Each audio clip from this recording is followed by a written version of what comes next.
Imam Zamin, a tradition of love and protection. In the time of Imam Ali al-Raza, a beautiful tradition known as Imam Zamin began, signifying love, protection, and unity among believers.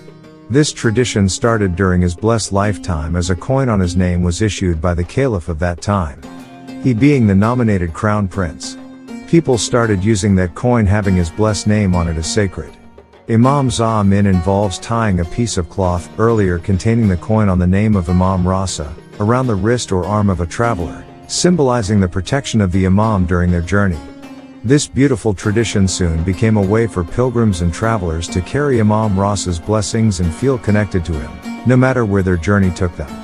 Over the centuries, Imam Zamin has continued to thrive, spreading warmth, love, and a sense of security among the followers of Ahlulbayt.